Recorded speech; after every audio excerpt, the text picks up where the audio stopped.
חבר'ה, אין עליך, מת עליך, אתה הגדול מכולם, אתה תותח.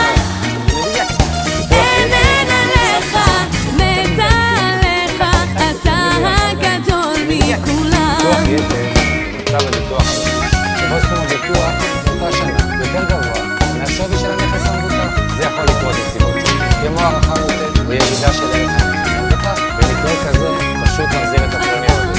מתגלה שהנכס מבוטח בביטוח יתר. כל הכבוד לכם. אתה תותח.